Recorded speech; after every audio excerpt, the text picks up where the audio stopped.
Well, today I've got actually a buddy of mine who I met several years ago whenever he was a client of ours. And we placed a VP level candidate. They helped scale the business. They monetized it. And now they're on their new venture. But today in the studio, I've got a buddy of mine, Shafiq Jadallah. Good to have you, man. I'm excited to have you across the table from me today. Yeah, thanks, Jeremy. I'm excited to be here. I finally get to be a part of the podcast. Well, good. I don't know what episode this is. Maybe like episode number 12 or something. So I should be warmed up by now, man. But, I know a lot about you. And usually whenever I get people across the table from me, I'm doing a lot of discovery. But even though I know a lot about your resume, right, I really don't know a tremendous amount about your journey, right? The stories about failure, triumph, your beautiful wife, your 2 young kids, how you got into private equity and how you got out of, supply chain and went into operations. There's so much there that I think our viewers can learn from. And I really just want to encourage you to open up today, man, and so, let's get started by asking you, a pretty tough question, man. So can you share a story maybe from your early career that significantly impacted your specific career path? Yeah, and being here in Houston, a lot of people are going to resonate with this. So when I was in grad school, I had one purpose of going to grad school, and it was to get into corporate finance. This was in the early 2000s, and so it was all about getting onto Wall Street. And back then, the darling of Wall Street was a company called Enron. Hey, we all know how that movie ended. Yep. So I was I was in the last MBA internship class of Enron before it collapsed. And so, again, you have this plan and you have this goal and you think you're there, and then external forces, as we all know, made that movie end in a different way than what you were hoping for. But serendipitously, that led me to take a different career path, which I ended up going to work for this tomato company. And you think, wow, from Wall Street and credit derivatives to growing tomatoes, how exciting can that be? But it was actually this great company that acted as a startup.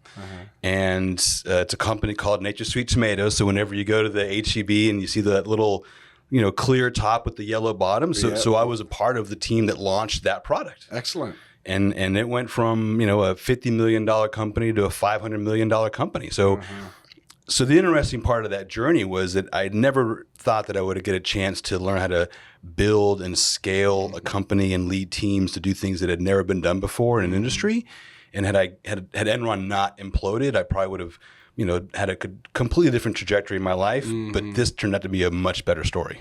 Excellent. And about what year was that? You said Nature Sweet Tomatoes. 2001 was when Enron, and I had my internship, and then in 2002 I started working for Nature Sweet. Yeah, it's so funny because the year before the, obviously the crash of '01, which was kind of came in the aftermath of like the .com, bubble burst, and then obviously they had the big scandal, but the CFO had just won like National CFO of the year before at Enron. And so fuzzy accounting is what kind of got him in the, in that big boiling pot of water for sure. So it's a good thing that you dodged it. It's a good thing you weren't on the executive team whenever that thing, went down. True. Because, man, a lot of those guys pulled the trigger, right? Yep. And cut the cord themselves. And I read a story about a guy that was a big shareholder in Enron. He was one of the executives, and he was going through a divorce. And instead of giving his wife, like half of his wealth, he ended up giving her like a shit ton of like Enron stock, and then like took some chips off the table and went and bought some land in Colorado. Do you know who this guy is? No. And so, evidently, let's say it was worth $100 million, this stock. Obviously, the stock shit the bed. Yep. And all of his assets that he had owned, he put into real estate in Colorado, which like 100x his net worth over the last 25 years. Well, one of the he's the largest landholder in Colorado. Go ahead. So one of the original partners in the Enron early on, like when with Lay and then when Skilling came on, well, when they went to pivot to being a non-asset energy company, the guy that said that's probably not a good idea. You know who his last name is? Well, who is it? It's Kinder Morgan. Oh, interesting. He went and took the pipeline business. Yep. And now look where they are. Yeah. Richard Kinder. Richard Kinder. Yeah. Excellent. Yeah. A good buddy of mine, his wife is the CFO of the Kinder Foundation. And so a great family, massive charitable givers, and kind of a pillar in the Houston community for sure. Well, good, man. Well, so 01, walk me a little bit, through when you met your wife, whenever the kids came. You said they're about 10 and 8 right now, correct? They almost will be. 11 and 9. Okay. So give me some insight into kind of like, when that aligned. When did you meet her? When did y'all get married? Just so we can kind of stack up the timelines. Yeah. So I became a tomato farmer. That's how I always, what do you do? It's like, I'm a tomato farmer. You're still married to the red. Look at you. Still married. There you go. Yeah.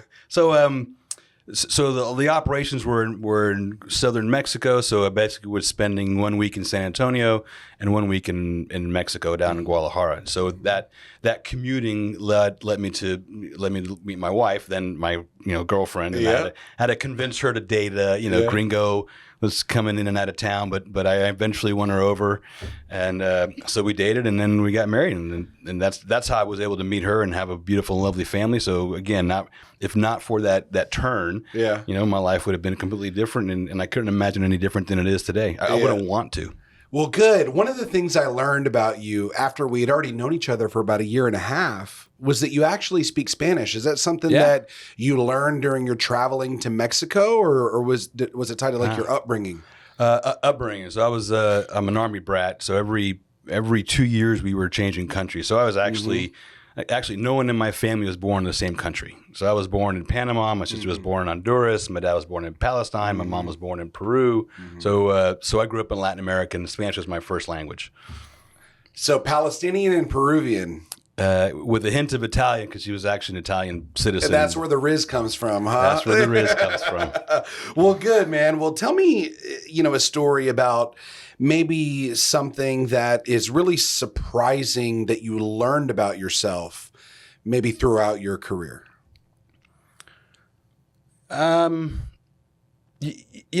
think what surprises me, what I'm kind of happily surprised with about myself is that I've been able to jump from industry to industry. So not like I'm a consultant where I do this deep dive and I get to spend 6 months just analyzing papers and then learn a new industry. But I'm now on my 5th industry in my career where I've been operating and learning a business. So that kind of surprises me that I'm able to just kind of toggle pretty quickly, and then ramp up and learn a new industry. So I've gone from tomatoes, I've sold beer, which is a great story there. Plastics, Enron, which we were doing financial destruction stuff, and now currently in this family office and working on a company that's doing industrial distribution of power equipment. Yeah. Well, one of the things that I've learned about you is you're not a manufacturing guy. You're not a supply chain guy. I would say that you're an innovator, right? You look at problems and you develop creative solutions in order to solve that problem. And then guess what? You monetize the solution of what you solve, right? And so that's obviously led to a tremendous amount of growth and upper mobility in your career. You've built some strong alliances with some very powerful, wealthy individuals and very creative entrepreneurs as well. And so you'd mentioned something about the new venture, right? Give me a little bit of insight into what you're doing right now. The family office, 1588 Ventures, and then what's the business operating entity that you guys have?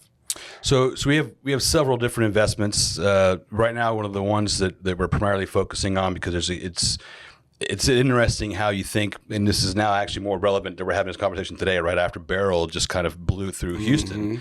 And I mean, you just got your power back, Sunday? So you went 7 days without power. So the resiliency of our grid, the reliability of our grid, and it was something that we kind of take for granted now. It's almost like breathing. You take for granted that you have power, but to get power distributed is really hard. So anyways, one of our new ventures that we've got an investment in is working on helping utilities and all these companies more rapidly advance what they have to do to get the grid to be more resilient and reliable. Because it's scary to think that we've got transformers that are 50 years old, which is not good. Yep. And then, trees go down, power lines go down, like all it has to be deployed quickly. So we invested in this space about 2.5 years ago because we saw the growth in the electrical industry. And that's one of the ones we're primarily focused on today.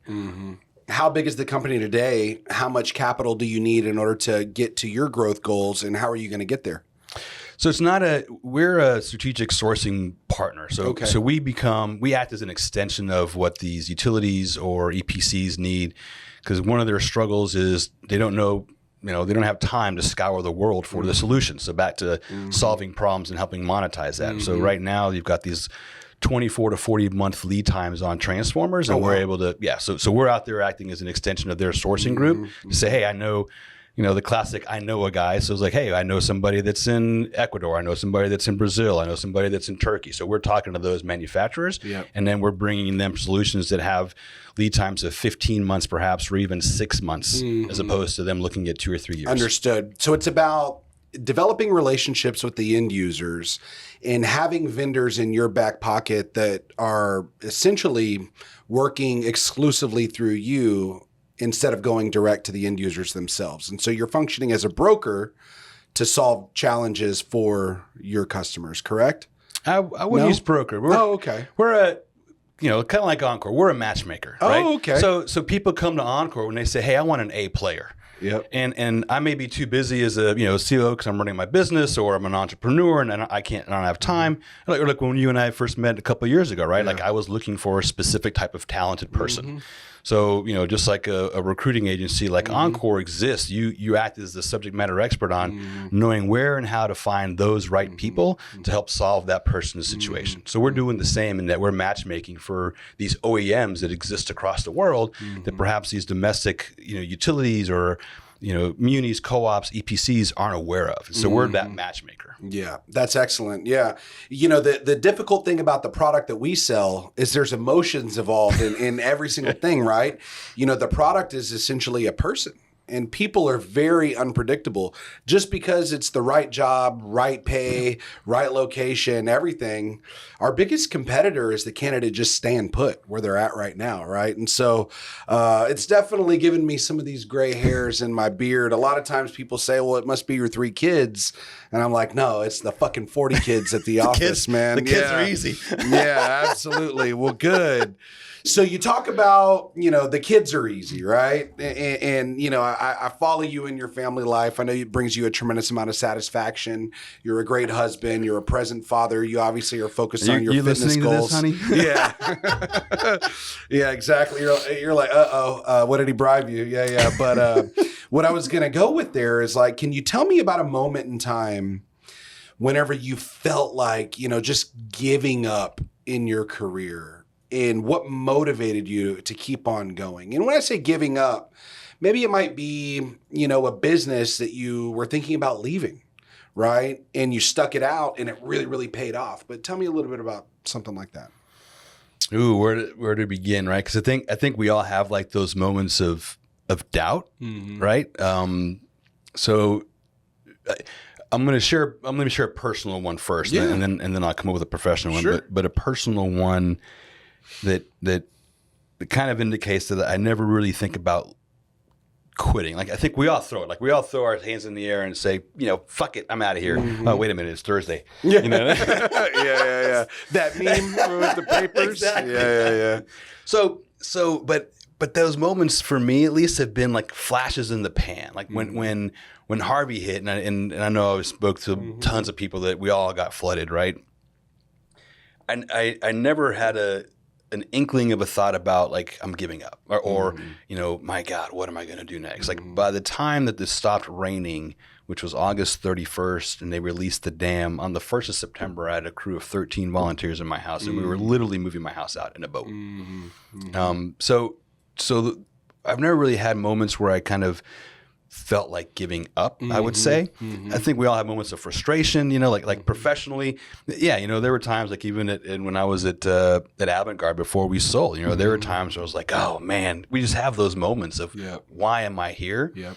But to me, if it's been, it's a flash in the pan moment. I go home, I see my kids, my wife, I sleep it off, maybe work out or, I don't have my dog to kick. So go for a 5-mile run and then my head clears out. Yeah. You mentioned something about, when the house flooded and you had the 13 volunteers and, I think a massive reason why, failure was not an option right there is because you had a family, right? And our children and our spouses look to us to be kind of like that pillar of support holding the family up. And we can never even really show that we're feeling the pressure. We just have to execute, right? Yeah. I remember vividly, rushing to the airport, missing the flight. Man, if I was single and 23, I probably would have put my head in my hands and fucking cried. Exactly. But, when you got kids and you've got luggage and you've got, all kinds of itineraries, you're just in fucking problem solving mode, Yep. You don't want to show that you're feeling the pressure. And so it actually makes me think of one thing that I subconsciously do. I love to hire single parents at Encore Search Partners because number one, we fucking make cold calls for a living, right? Yeah. We sit at a desk, we clock in at 8:30, we leave at fucking 5, and in any given day, you make 200 to 250 cold calls, right? It's not a job that any of us grew up and said, hey, I want to be a fucking smile and dial recruiter, right? But it's shit that we have to eat in order to find those candidates that exist that are going to lead to $50,000, $70,000, $100,000 invoice, right? And, I've hired kids in the past straight out of school that lacked the mental toughness, the focus, the discipline to stay at their desk, right? The discipline to not be distracted by their colleagues with the fucking water cooler talk, right? And if they don't get a deal within the first 30 days, they lose their confidence, right? They want the quick wins because guess what? Nowadays you could just open your phone, you could swipe right, you can get a date for that night, right? You could swipe right, you can get fucking, Shipley's Donuts to show up on your doorstep in 20 minutes, But it's those single parents that don't do it for themselves. They do it for their children, right? Maybe they've left environments where they had to work nights. They had to work weekends, right? They had to work holidays. And so we give them a salary. We give them a 401k, benefits. We give them training. And as long as they've got the mental toughness and the competitive drive, it only just takes a matter of time to hit their income goals, you know? And so I think that has a massive part of like why failure was not an option for you in your career, right? And we were raised that way, it was... it's just not a decision that you make. Now, not to say, and by the way, and I've heard you on, and you've talked about this, right? Not to say that then behind closed doors, you have your moments of vulnerability, right? Mm-hmm. I mean, look, it was tough on us, it was tough on my wife. Mm-hmm. And so you share those moments intimately, but to your point, and in the moment, especially like as a leader, being a leader of your family, like as a father, or you're being a leader of the organization, like when COVID hit and everyone's looking at you like, what the fuck just happened? You gotta say, look, here's what we're going to do. Remain calm and we're going to figure this out. I got it. And then, behind closed doors, you're like, I was calling my old bosses like, what are you doing about this? Because I have no clue. Yeah. And I think it's important to surround yourself with individuals that are going through maybe some of the similar experiences that you go through. Yep. But it might be in different industries, right? And so if memory serves, are you a part of the COO Alliance with Cameron Harold? No. There's a resource where all the COOs in the nation, I think he's got over 3,000 of them, and most of them operate on Scaling Up or EOS, the Entrepreneurial Operating System, and they just experience share, they knowledge share. It's like a business-to-business advisory group where you can all kind of fucking help each other navigate, hey, PPP, EIDL, right? ERTC, right? All these different things that we needed to educate ourselves on over the last 4 years in order to keep our businesses alive. Exactly. And I do know that, you were with AI, Avant-Garde Innovative. You guys were self-funded. You went and took some growth equity, I think, from a Fortune 100 company. Walk me through that process. Were you a part of the round robin, going out and finding the investors? Are you under NDA? Can you not talk about it? But walk me through that, and what kind of numbers are we talking? I don't know what you can disclose. Well, I can't disclose everything, but I mean, like it was an interesting process, right? So my boss today and the partners that I work with, Rick and Walker, and great guys. So they had started this business 30 years ago, and when recycling wasn't a thing, grew it up, and then it was about almost 2 years now, I think. So we ended up vertically integrating to where not only were we helping recycle cardboard and wood and plastic and everything else, we actually started to mechanically recycle grocery bags, like that stretch film, into resin pellets. And then there's a huge need for it. I mean, you cannot turn on a TV or a feed or a post and hear something negative about plastics, and what are we going to do about it? So we had actually kind of solved that problem for a lot of these companies, like Dow, like down the street, and a lot of the brands. So we invested heavily in that, and then went out to look for a strategic partner that we could help, that could infuse the necessary capital to actually scale it. Because we had self-funded as a company, and we were now looking at a high figure dollar from a capital investment standpoint in order to truly have a national reach from a mechanical recycling standpoint. So in 2022. It was announced in September, and we closed the deal in November. Whereas we entered into a joint venture with WM. So we had sold Avangard holistically to WM, and struck a joint venture with them on this Natura PCR venture, which is up in Waller now. And then so that led us to successful. And what did you learn throughout that process? Right? I mean, did you learn about business valuations? Did you learn that Fortune 100 company leadership is very, very different than a small entrepreneurial environment? Give us some nuggets from that learning experience. Hands down, I learned lots of things. I mean, we could spend all afternoon what I learned. I learned that they definitely have a lot of lawyers, but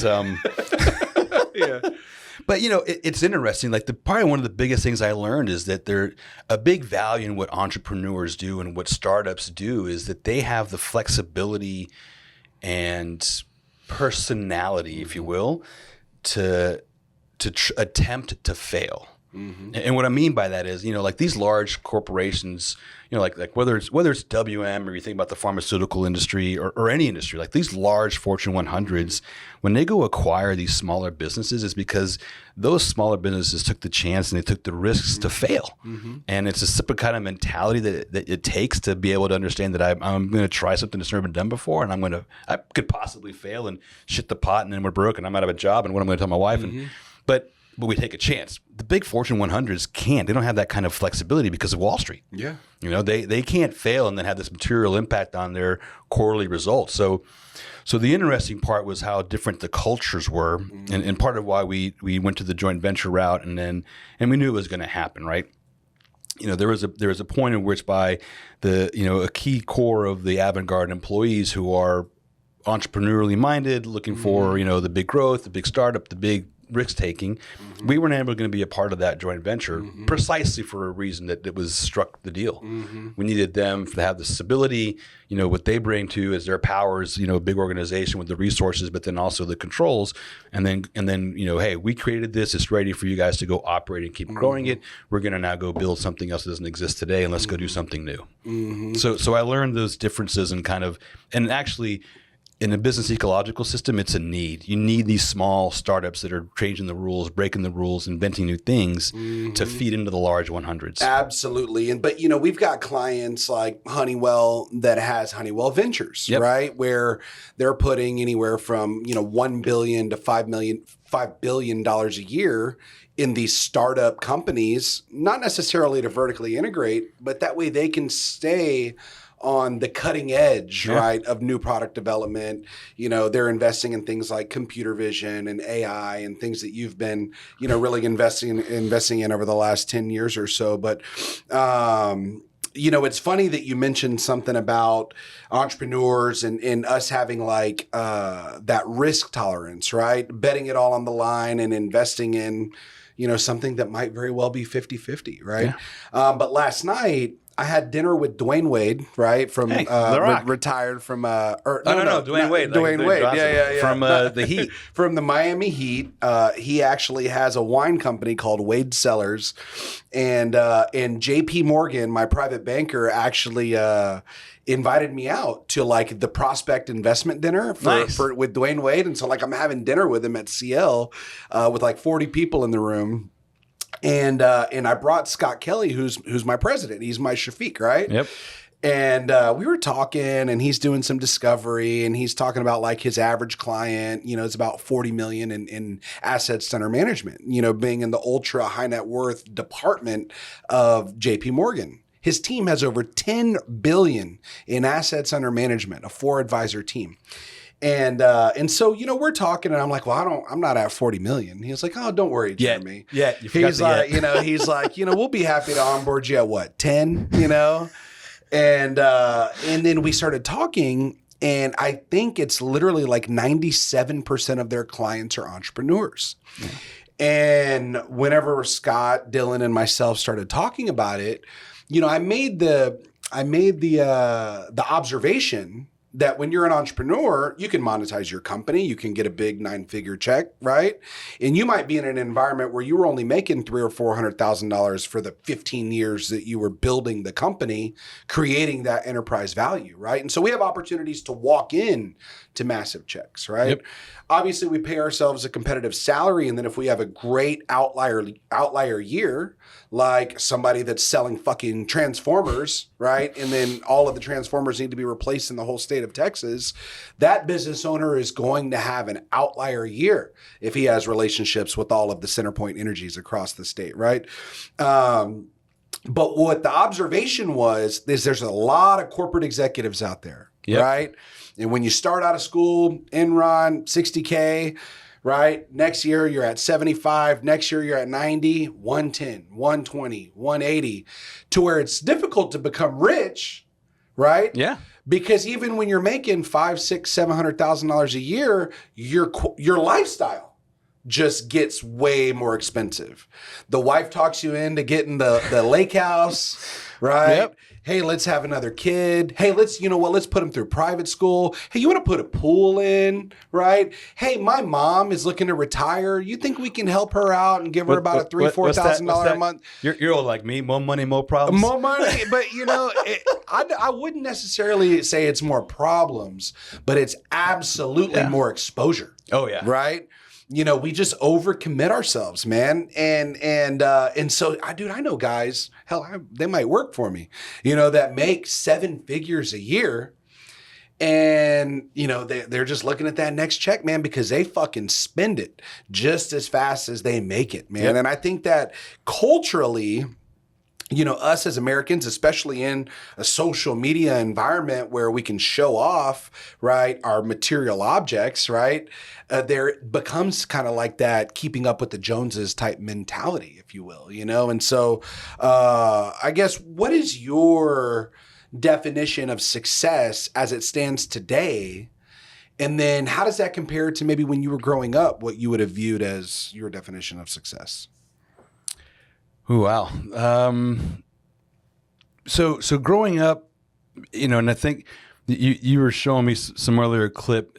I think you said it in a previous clip that you showed me, right? It was, when we are indoctrinated and socialized growing up to like, hey, you're going to go to school, you're going to go to college, you're going to get this job, and that is going to be your success, right? And so back then, like when I was in my 20s, success was, what was my title? How much money was I making? What possessions did I have? And all with the ultimate goal of eventually getting to what I call financial freedom. And the milestone markers that we put ourselves when we're young is like, where should I be when I'm 25? Like, where should I be when I'm 28? Mm-hmm. That's an inordinate amount of pressure, which, you and I are a little bit lucky. I'm a little older than you are, but we didn't have the constant barrage from from social media. Mm-hmm. And it's all fake. Most of it is fake, but that makes us even doubt ourselves as like, 25 isn't good enough now. Like I should have been that at 23. So So back then, success was... all we had was like, oh, Megan just got engaged. Exactly. What the fuck, and getting the pressure from our parents to have kids and get married, you know? Yep. Not to actually have fucking Lamborghinis. Exactly. Yeah, but go on. What were you saying? So today, I mean, look, fast forward a couple of decades later, and I'm older. Some would argue wiser. My wife wouldn't, but so today, I still have that desire to have financial freedom because I think, that to me becomes an enabler of making different choices about like my next venture, right? But ultimately success now is, look, is my family safe? Do I have enough to keep them safe? Can I sleep at night? To your prior comment, like I don't have to worry. Hopefully, something happens and it's like, okay, we're okay. But most importantly, like my family is intact. We're healthy. We got a place, fortunately, to sleep. We got shelter. That to me is success. And then watching my kids grow up, that's the only legacy we'll leave, right? Because no matter all the money in the world you got, like my dad says, you don't take it with you. Absolutely. And it's funny you talk about money and you talk about being able to sleep at night. This was like a year and a half ago. One of my friends was staying in my guest house and the AC went out, right? And she was like panicking. And so I just gave her my credit card and I was like, figure it out. She goes, who do you want me to call? I said, I'm sure you'll figure it out. Right. Yeah. And then she goes, well, do I need to like call you to approve it? I go, just spend it like it's your money. And obviously, if she was living in my guest house, I trusted her. I trusted her with my belongings, with my kids, et cetera. Right. And all I know is I came home from work that night and the fucking AC was fixed. There you go. And I'm telling everybody this in my EO small group forum, right? And they're like, well, how much did it cost? I go, I don't fucking know. Free. I don't know. The peace of mind of not being stressed out about money, right? Yep, exactly. And what's my Amex bill going to be that month, right? $87,000 instead of $84,000. There's no fucking difference. I run a fucking company that's got 40 employees, right? But I think that we, us as entrepreneurs, as executives, as innovators, as people that are pushing the envelope in our businesses, we tend to bring ourselves down emotionally, right? Because of some of the financial stresses, because of the influence that we had when we were kids. Oh. That $2,800 was expensive to replace a fucking AC because we saw our dad panic about it. Yep. But at our stage of life, we probably just need to be in a good mood when we walk in to Lower Colorado River Authority to go sell them a $4 million project. You see what I'm saying? No, trust me. We don't need to fucking worry about ACs. I was talking to my oldest this morning about decision fatigue. Yeah, decision fatigue. Because he was like, Dad, why do you always have the same thing for breakfast? And I was like, look, decision fatigue. There's a great book. No, but it's legit. Steve Jobs. Oh, he wore a black fucking t-shirt. He didn't want to make a decision. That's what I told him. I was like, it is one less decision. I gave him the example, he's 10, so I never relate. I was like, look, when you go to the ice cream shop and they have like 15 different flavors, how long do you sit there to decide? And he was looking at me like, I'm there for quite a while. I was like, okay. And then like when we go to that one ice cream place that has like 3 choices, how long does it take you? Oh, that's easy. That's decision fatigue. But you're right. Like we have so many other things to think about and to worry about that like, man, I got to discard these things. So like one less stressor mentally allows you to envision bigger and better things for, what you're doing, like the project building, the company you're scaling, the employees you got to take care of. Yeah, I completely agree. Yeah. And it took me a while to get there mentally. I mean, it was 7 years before we hit $1 million in revenue. And then now it's only been 6 years and we're at 13 million in revenue, right? And, a big reason why is because I started to just hire competent people, educate them on our mission, vision, and values and the why behind what we're doing, right? Give them the tools, systems, and resources to be creative. And then I had a light bulb moment where it's like, hell, even if they can do it 70% as good as I could if I did it on my own, if I have 40 fucking people, that's 2,800% of my output, right? You see what I'm saying? 28 times. And so it's just from an economy of scale standpoint, I don't have decision fatigue in my life. I don't get stressed out about money, right? The credit card's on auto pay. I've got a CFO that handles all the shit. And I've got a paid off house, a paid off rental house, paid off cars. My kids' college 529s are pre-funded. Their trusts are pre-funded. I'm in the bonus money now, baby. Yeah, house money. It's house money. Let's go have fun. Let's create relationships with individuals who I respect and admire, right? How do I get an invite to their lake house? How do I get an invite to the yacht in Mykonos this summer? You see what I'm saying? Yep. I'm investing in those friendships that introduce me to a complete new world that I never even knew existed. I grew up fucking poor, man. You know, I posted a watch on my Instagram close friends feed last night because a buddy of mine's trying to sell me $100,000 fucking AP, all rose gold. It's called the Brick, you know? And I'm like, should I buy it? You know, should I buy it? And it was like a poll, and it was like 37%. Basically, all the guys said buy it. And then all the girls said, you know, there's other things to spend $100K on, right? But the point that I'm trying to make is there was a girl that DM'd me, and she goes, well, why would you get that? It's so gaudy, right? Get a Patek Philippe, right? That's old money. And I don't even for 1 second try to pretend like I'm fucking old money. You know. Do you go to the Hamptons? Yeah, I don't go to the Hamptons, right? We don't go to the Maldives. Exactly. No, man. But, you know, my kids will be the ones that can live a little bit more modest life, right? They're raised in the private school. They're going to Yale. They're going to Dartmouth. They're going to Harvard, right? Not like me, the fucking college dropout. Right, you've got an MBA, you've got a master's degree as well in STEM. For it myself, you know, but still paying it. Yeah, there you go. But the point is like I grew up fucking poor, dude. Yeah, and I want guys like you, guys like Rick, guys like KK, AK, Chris Mastrangelo, all my buddies to know. Man, that guy fucking made it, dude. You know, he's not a fucking fake Instagram guy. He's the real motherfucking deal, and he probably could flex a hell of a lot more than he actually does on social media, you know? And so I do want to ask you, because I've had so many failures in my life and career that have actually led to my success. And so I do want to ask you, can you share a specific story about a failure that later turned out to be a blessing in disguise? Yeah.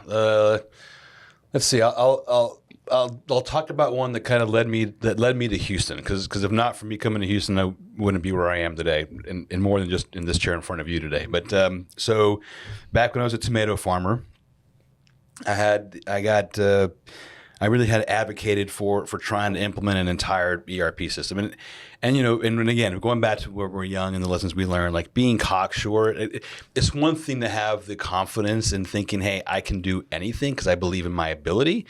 But then it's also to understand like how to execute that. Mm-hmm. So I was way too young to try to take on this kind of a project, but I did, and I attempted it, and so that became a complete disaster. Mm-hmm. Like, hands down, like the biggest failure. The company spent over $1.5 million. It got aborted. So the lead, where it led to a success was, you know, it really had me look back and reflect. It's like, you know, I've done all these things here at Nature Suite, and so this was like my pinnacle. And maybe it's time now for me to go to try to do this somewhere else. Mm-hmm. So I actually decided to leave Nature Suite after that. Not necessarily because of that I wasn't going to get fired. Like I was just like, you know, I had learned through that process that the culture had changed, and I wasn't really going to be a part of that culture. I didn't want to be a part of that culture. So I decided to leave, and then that led me to meeting Rick, and then, you know, coming to Houston, and then eventually becoming the COO for Avantgarde. Mm-hmm. Excellent. Well, good. And so I guess to kind of reiterate, if that ERP implementation would have been a raving success, right? You know, you might have very well become the VP of Technology or Information Systems for Nature Suite. Yeah, I could have stayed. You'd be in San Antonio. You'd be, you know, that guy. You probably still would have, you know, been married to your wife and had those kids, but I don't think that your entrepreneurial journey would have been, you know, as accelerated, right? After Correct. meeting one of the most risk-tolerant people that I've ever met, Rick Perez, you know? You know, but with that being said, you know, I want to ask you, so what's maybe the most valuable lesson that you've learned along your professional journey? Man, the most valuable? Shit, there's so many, Jeremy. Tell me about a valuable lesson. So I'll say this one. Like this is a valuable lesson, both professionally and I'm applying it more and more at home. It's to take a step back from assuming you know, and ask a couple more questions to get more context. Mm-hmm. right? Because we do it, right? And especially we do it when people we're comfortable with. I mean, families first, hands down. It's like, I know more, like. Of course. But professionally, it's probably the biggest lesson that I've learned is how further you get. Not, you talked about relationships, right? Like, you got a relationship with employees because at the end of any journey, like, the people make a company. You can have names, you can have product, but you run an organization that is 100% people, right? So that is the asset. That's what's all the value, and that's true for any industry, right? Whether you're hawking transformers or selling tomatoes, but that's what we do. So I've learned that about like getting context and asking more questions. It always leads to better outcomes and not prejudging. Man, that's such a great point. And I'll tell you, our quarterly town hall is tomorrow. And that's whenever we bring all the remote employees. We've got people even that are in Utah, that are flying in of our 40 employees, and we do kind of like a State of the Union. Nice. And those meetings are typically around 3 hours, sometimes 3.5 hours. But this is the very first employee that's going to hear this, Gabriel, who's on the camera right now. But we're changing one of our company core values. Oh. And we're adding inquisitive to the wall. Nice. Isn't that so funny that you're talking about? And, our quarterly theme last quarter, so we're actually adding inquisitive to the wall, right? And, our quarterly theme last quarter was seek to understand the why behind the what. And then that's really what kind of fueled that. And then we took a look at our employees to take a pulse of who are our A players, who are B players, and then obviously the C players we just get off the bus, right? But the A players all shared that commonality, where it was they wanted to seek to understand. If Shafiq approached us and said, "Hey, Jeremy, I'm looking to build out my sales team," right? Well, obviously a junior recruiter is going to take the fucking job description, post it on LinkedIn, Indeed, Monster, look at some fucking keywords. Oh, this says electrical. Maybe I'll submit it to Shafiq, right? But, what if I learn from you that, well, all of the high performers in my industry are on a non-compete, non-solicit, so, really I want someone from an adjacent industry that has all the relationships with the right end user customers with no non-compete. They've got the proactivity, they've got the outbound hunger to get those meetings, and then I'll bring in the subject matter technical expert in order to close the deal. But Jeremy, I really just need the meetings, right? Yep. And so by really doing some serious discovery to uncover the why behind the what, it allows us to get way more effective at creative problem solving, as opposed to just taking the best fucking applicants that fall into our lap. Your HR person can fucking do that, Yeah, no. And so when people look at our revenue and our headcount growth over the last 6 years, right? They say, "God damn, Jeremy, how the fuck did you do it?" It's because I just want to seek to understand the why behind the what. Yeah, I had to be smart. I had to be risk tolerant, right? I needed to get a 13,000 square foot office space that cost me $24,000 a year. I needed to raise our minimum wage from $45K to $65K. I needed to offer 401K benefits, best in class commission plans, training. We have a full-time performance and mindset coach on staff who's a licensed therapist, right? We had to invest in being the best in order to actually become the best. But it's really a moving target because, at first I just wanted to be the best in Houston, right? Now we're focused on how can we become the best search partner nationally. Well, in order to get there, we need to start doing things completely different than the way that we've always done it. You know what I'm saying? Correct. And so that's been critically important for me and my growth, is having that inquisitive mindset. And it's made me a better father. It's made me a better dating partner. Hell, I wish I had this fucking tool belt whenever I was married for 9 years. I probably wouldn't have gotten divorced, right?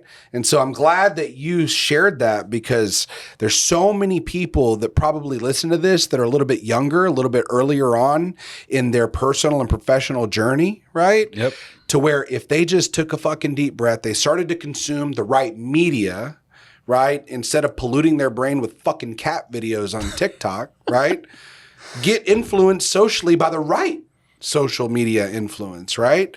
In developing that inquisitive mindset, because it's so, so important to your growth And continual improvement for sure. And one part that's missing, and I'm seeing this now at one of the companies that were the portfolio company, but at Avantgarde, it was, I told everybody at Avantgarde, like especially like my direct leadership team, I was like, look, seek to gain context. Yeah. Because, and it's so prevalent today with how we choose to communicate. When you think about most of our communication is asynchronous, it's emails. It's a text. You just shared with me about you were going to reply to some kind of email to crack a joke, but rightfully you said, you know what?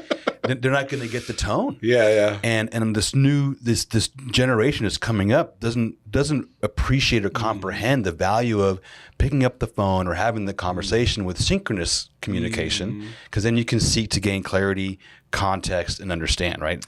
Inquisitiveness doesn't happen via email. Yeah. Or a text message. No, you're absolutely right. One of the things that I've started to do, though, because email is very, very scalable and effective, right? It's efficient to an extent. But, one of the things that my HR manager introduced me to, if there's a best practice with an information system, she's got me on Loom now to where I can narrate to my actual computer screen, do this, this is why you do this, hey, red flag if this, boom, record a 4-minute training session, take that video, email it to my team, right? I just had a training session with 38 fucking recruiters. You see what I'm saying? Yeah. And so we can leverage technology in order to scale quickly. Correct. Absolutely.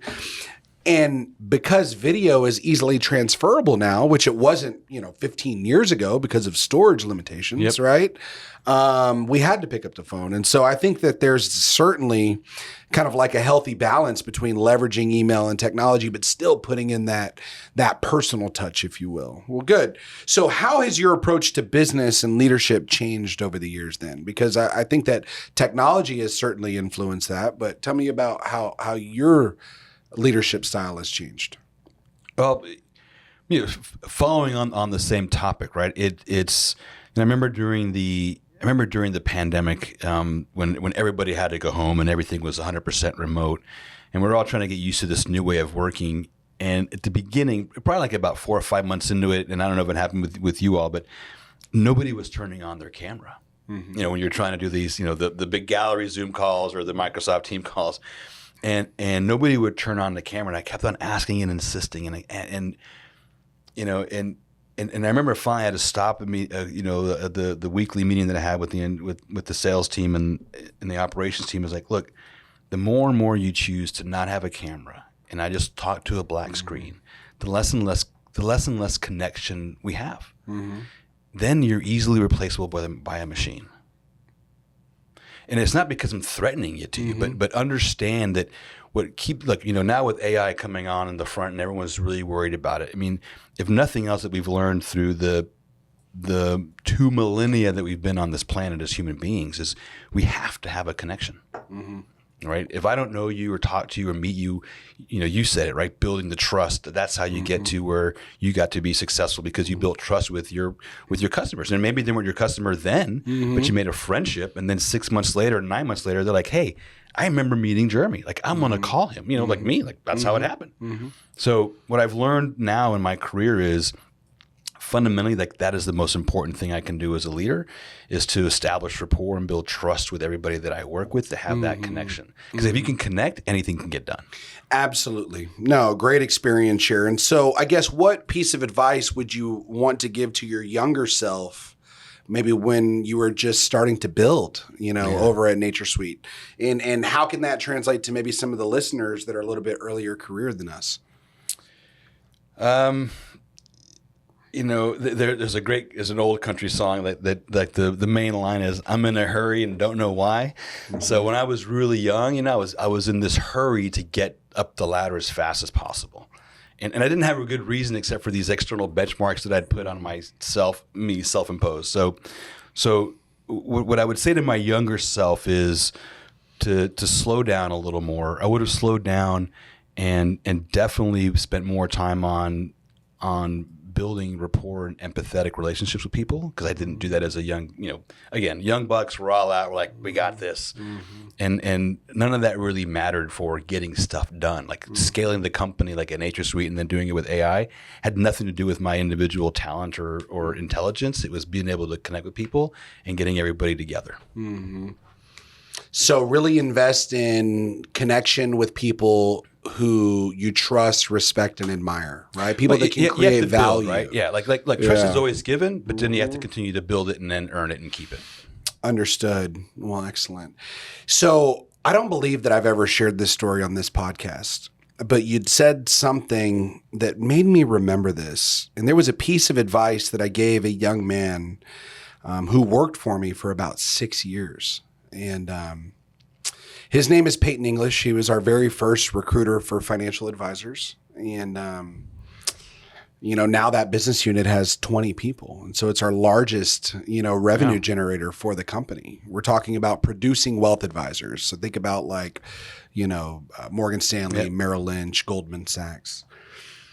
And this was a young man that was literally the most frugal individual that I had ever met. I mean, he would go on to menswarehouse.com, right? And find these fucking clearance shirts for $8, right? Oh. And he would buy a ton of them, and then he'd have them like in his desk drawer, and he would sell them to the employees for like $40. Smart right? guy. Yeah. And he would wear these fucking $8 shirts, and he drove like, I don't know, fucking Dodge Magnum or something that was like a 2007, and this kid was making 150 grand, 170 grand, 180 grand. And I sat him down and I said, Peyton, I go, one of the things that I regret that I didn't do is whenever I was young, I was hustling, grinding, making money. I was so cheap, right? I wouldn't even let my wife at the time use more than 2 of the little fucking dryer sheets because I was so fucking cheap. The dishwasher had to be overly loaded because we couldn't work the dishwasher unless it was 100% at capacity. And we would get in fucking arguments because it was so fucking cheap. The AC had to be 77 degrees, right? I said, I wish that I would have traveled more. I wish I would have splurged more. I wish I would have bought the car, bought the shoes, bought the sunglasses, done all that. Because when you're in your 20s, this is what I told Peyton. I said, what are you making, 150 grand, right? Our parents taught us you got to save, right? 401k, retirement, XYZ. I said, Peyton, you're a fucking badass. Imagine when you're 35. How much money are you going to be making? 300,000-400,000? Imagine the wife that you marry. 200, 300, maybe $1 million a year. I know the kind of woman that you go for. He was like, yeah. I go, think about how much money you're going to be making when you're in a dual income environment, right? Telling you from experience with my petroleum engineer wife, right? And me making several $100,000 a year, I can't even fucking spend as much as I make. I wish I would have spent every motherfucking dollar, right, that I made whenever I was in my 20s. Because now I've got 3 kids. I can't go buy a fucking Ferrari. Yep. Right? My wife and I can't go to the Maldives and drop $14,000 on, flying first class and go, in this badass fucking place, right? And so I regret not having those experiences. And so I kid you not, that ignited a fire. He completely transformed his life, right? He ended up leaving the company, started his own business, became an independent recruiter. You just posted that, right? Like I think I saw a post on LinkedIn like congratulate. You wrote a story about it. No, that was my VP of legal. Oh, okay, okay. But unfortunately, there's an unfortunate. Oh. This guy fucking YOLO'd for 3 years. Independent recruiter, making a couple $100 grand, lived his life. Didn't have an office, didn't even have a fucking apartment, had an RV, traveled the nation. 35 years old, didn't wake up the next day. Wow. One day. It was un-motherfucking believable, right? Like literally seize the day, live in the moment, right? Yeah. Buy the watch, buy the handbag, right? Yep. Take the trip, shoot your shot. And that's what I wish I would have done younger. Because again, when you get older, you become more practical, right? A little bit less frivolous. You're investing in your future. You're investing in your children's future. But those memories, whenever you were in Dubai, right? Whenever you were in Paris, right? No one can ever take those away. And you never know when it's going to end. And so that's probably some of the advice that I'd share for some of the younger listeners is it is important, right, to stay focused and disciplined in building your career. But at the end of the day, you don't really need to be a 6-figure or 7-figure saver, right, until you get to that stage of life, because your income trajectory really accelerates whenever you're in your mid-30s, in my experience. So, correct. Well, good. So what has been kind of like your proudest achievement in your career? And then as kind of like a piggyback on that, tell me how you like to celebrate your wins, the really big ones. Okay. So proudest, I would say proudest in my career, I'm going to do 2, right? Versus just one. So the big one is, getting to lead Avantgarde and be their COO, and then the eventual sale that we were able to turn the company around, get it to where it was, and have that successful exit. Like, that was definitely one of the highlights. And then secondly, which, little known thing, but like actually filing a patent with my name on it on something that I would never have thought in my wildest dreams, but like machine learning and artificial intelligence, and a buddy of mine has like sent me this article like, hey, look, this company is doing this, and so I shot him back like, here's my patent pending that I applied for and submitted 5 years ago, like way before it was even talked about. So those are 2 cool things that I would say are cool or I'm proud of. And then like celebrating it, so there's different kind of celebrations. Like some of these things are, like when we finally sold the business, the as soon as the money hit the account, definitely went and had a very great lavish evening with my wife. The kids are too young to take out to really nice restaurants, but did a good job there, and then had a great vacation with them where I took them to Europe for 2 weeks. So that was like our family celebration of that win. And then the smaller wins, it just depends. Like if there's a team win. Most of these are team wins. I like to do something for the team. Like we had this great going away party when we exited and we sold Avantgarde. Went down to Mexico for the whole team there because we had built this great like nearshore customer service back end office that grew to 20 people. And so when gave them this lavish party to celebrate that victory. So it just kind of depends. But it's important to always recognize and to your point, take the pause and celebrate the wins.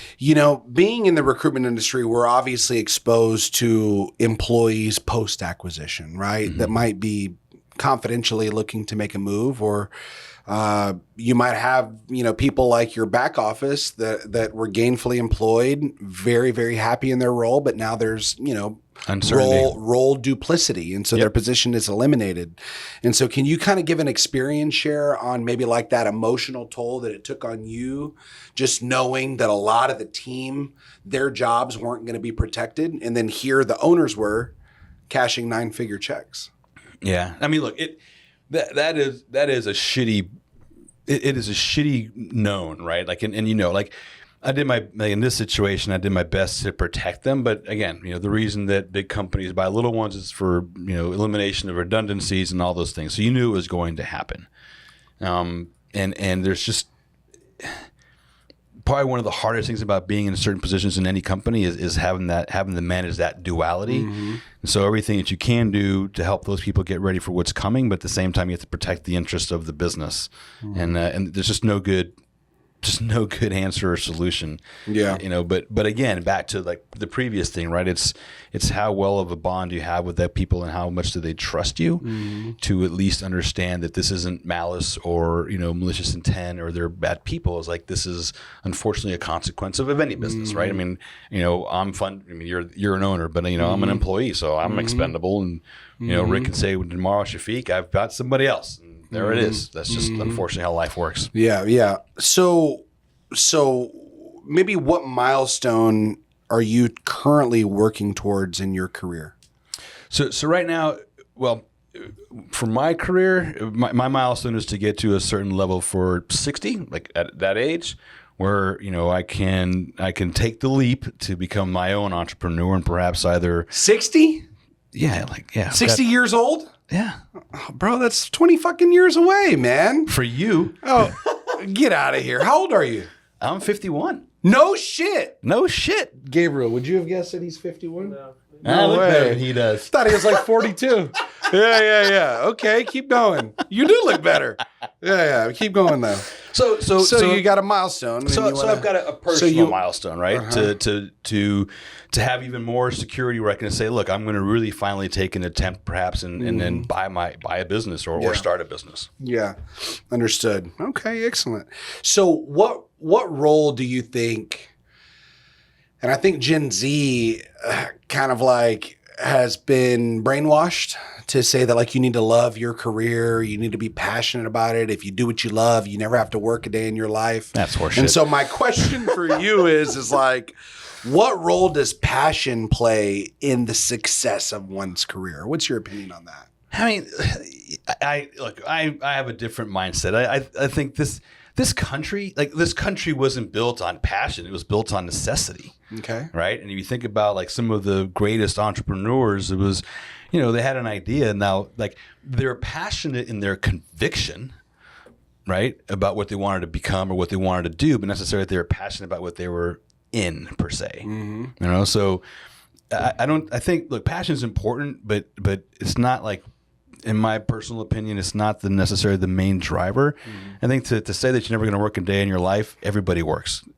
Good days and bad days, sometimes it's just work. That's just life. Yep. Unless you are, unless you're from third generational wealth and you never truly have to work, you will work in life. Now, if you have the mindset of enjoying what you do and using your strengths and your skill sets, that's fun. But passion isn't like find your industry and passion is, look, I like building a company. You like being, you like running your company. You liked being an entrepreneur. That was your passion. Whether you were doing recruiting or, selling tacos, your passion is being an entrepreneur. Well, I would say that what fuels me, number one, my love language is words of affirmation. Okay. Right.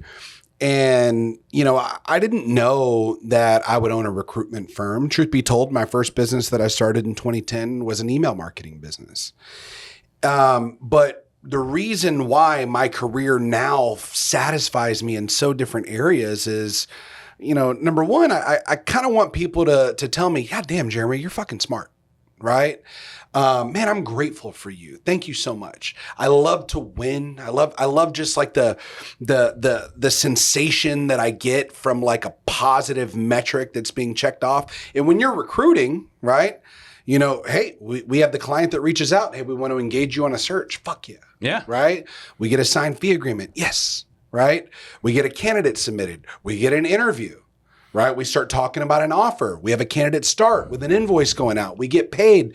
There's 7 different celebrations attached to every single fucking deal. And it's not even about the $40,000 invoice that goes into the direct deposit, right? Right? Obviously I care. Obviously I need to own a profitable company in order to keep the fucking lights on and keep 40 employees fed. But it's really the wins that fuel me, and that's my passion is I love winning. I have got a friend that owns storage facilities, right? And she's like, oh, it's amazing because, I have like the one person at the front desk, I have a maintenance person, I got 2 employees, and it's way better than even multifamily real estate, right? But, and because it's really just a real estate play, right? And I was like, you know what? I love having employees. I love, right, the gratitude. I love the public displays of affection, right? And it brings me a tremendous amount of satisfaction in knowing that I'm helping Gabriel achieve his career goals. Exactly. Right? I'm investing in his growth and development. I've seen Jacqueline grow, Casey, Scott, I've seen them have kids. I've seen them buy vehicles. I've seen them buy their dream houses. And it brings me a tremendous amount of satisfaction in knowing that I provided the resources and mechanism in order for them to achieve that success, right? And so I have no desire to own fucking, fix and flip houses to where the assets are real estate. Yep. Even though that can outperform it financially 9 out of 10 days of the week, right?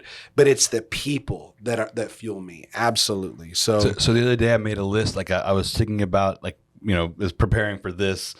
You're right. I mean, it was to me, back to the passion, it's helping people create something that they didn't think they could do. Mm-hmm. And I made a kind of in my head, I went through the list of people that when I met, they were starting off early on in their career, and then seeing where they are today, where they're now like, instead of being individual contributors, they're managers of massive departments, triple or quadruple their income.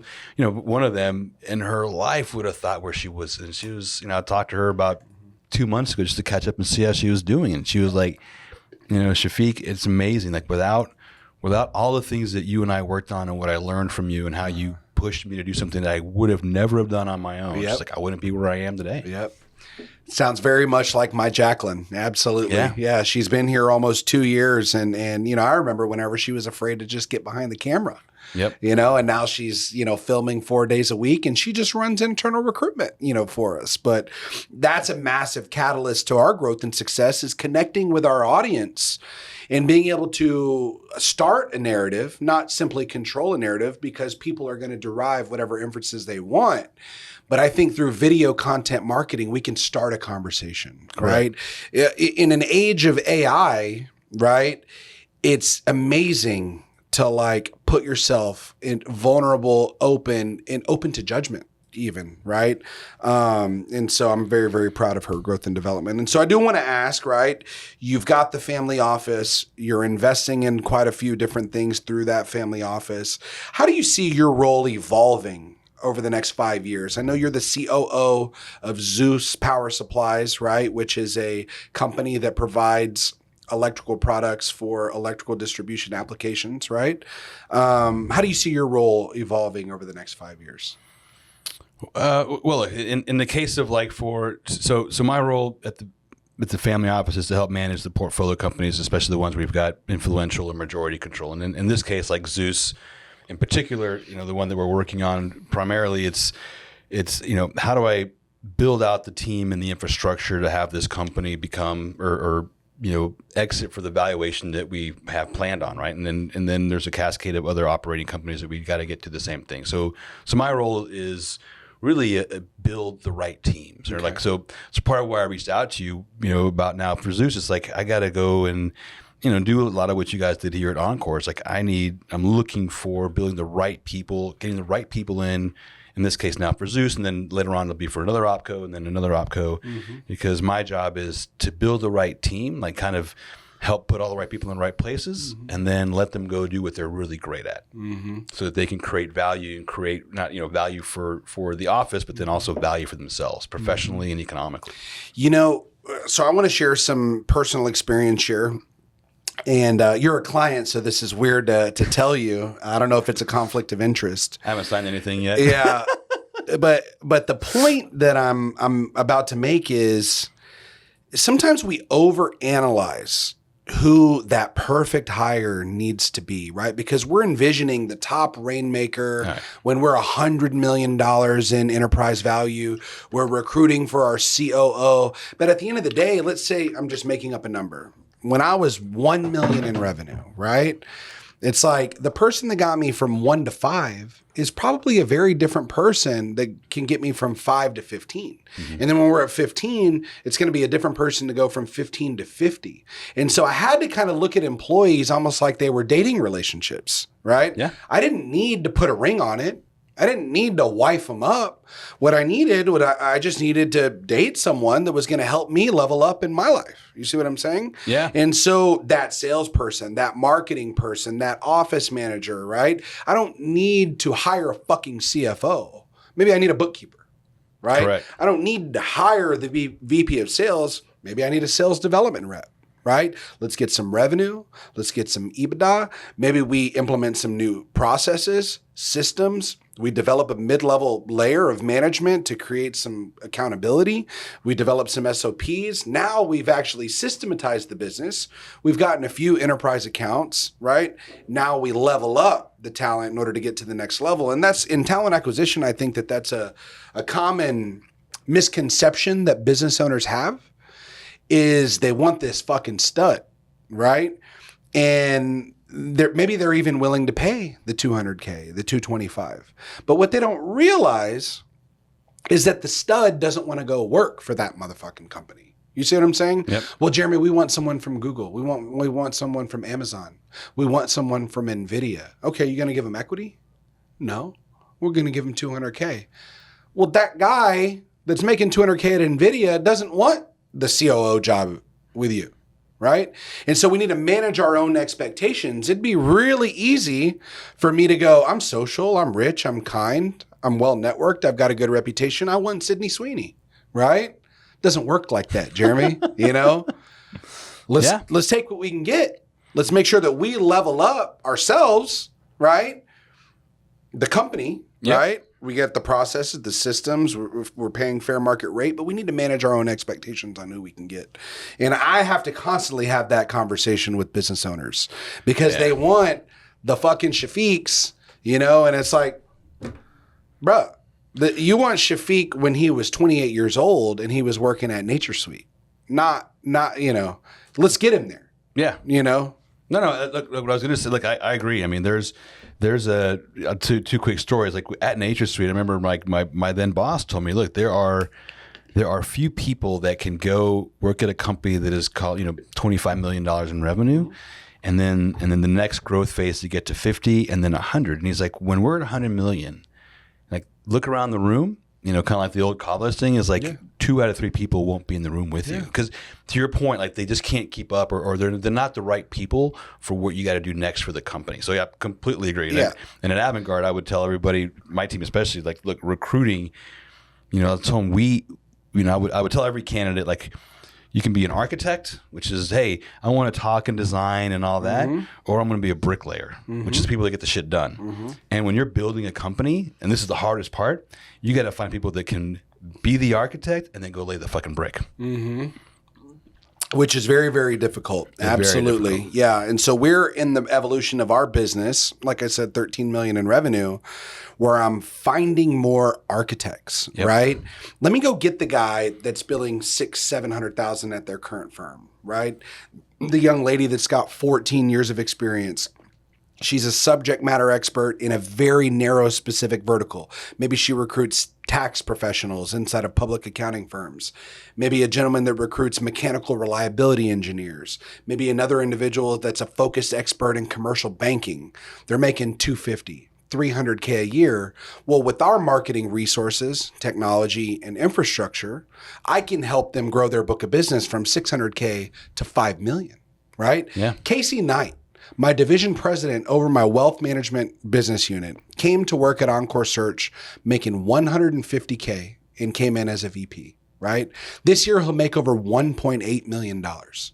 I couldn't have done it without him. I needed his subject matter expertise. But guess what? He needed the growth catalyst of the business, right?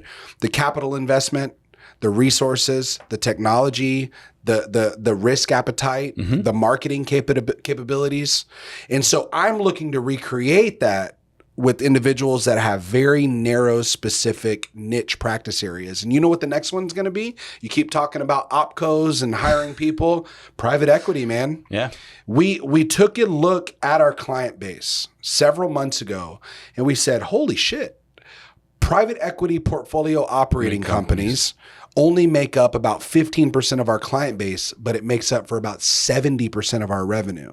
The reason why is when they just got, you know, that $300 million in venture funding from Honeywell Ventures, you know, whatever it is, I'm just making up a number.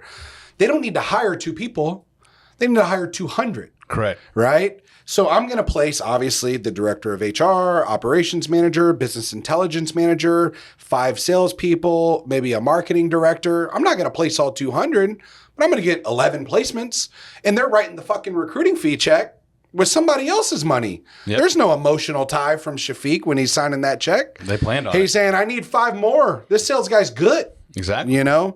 And so that's where we're going to lean in during this next evolution of Encore Search. Well, we're stepping in there, right? So part of it is the investment family. Like, you know, for Zeus, we're going to go hire, you know, the next round of salespeople, right? And again, reaching out to you was like, hey, you know, who do I know that is really good at helping find like that right kind of player? Because you know, back to the previous thing you said, you know, it's not reading a fucking resume. It's not reading a job description. It's like, look, you gotta you got to go find the Bud Foxes of the world sometimes for where certain companies at their stage in growth.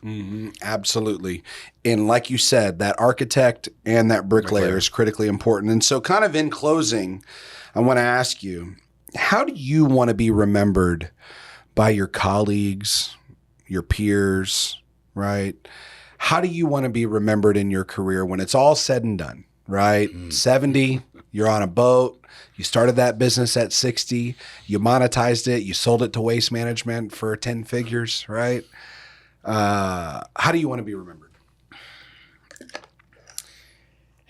You know, one of the probably the better compliments that I got, and if I can get more compliments like this, like professionally, if I can get more compliments like this, that's how I want to be remembered. So when we sold the business and I was saying goodbye to the people from Avantgarde, one of the guys that I had brought on, you know, he was now like supremely successful, was about to get married, and he was like, you know, Shafiq, I remember him calling me and telling me this with his fiance on the line. He's like, you know, he's like, Shafiq, had you not believed in me and given me the opportunity, I wouldn't be where I am today, about to get married and done the things that I would have never thought possible with my career. And then I was like, Javier, like, you don't think about it in the moment, right? When you're doing it, you're just being, you know, affirmative. You're trying to coach people, and then like, you know, but that's how I want to be remembered. If I can get calls like that, man, that's the best compliment in the world. That's the butterfly effect, man. And you know what? There was somebody in your career 25 years ago that you probably could make that phone call to right now, man. And I hope that there's some listeners that are listening today that even if they just took one little thing and they implement something in their life and that creates meaningful growth, change, continual improvement, even if they just change the media that they consume on social media because of this conversation, think about the butterfly effect that's going to create on their lives, man. Exactly. Awesome. Thanks for coming out, brother. No, thank you, man. All Pleasure. right.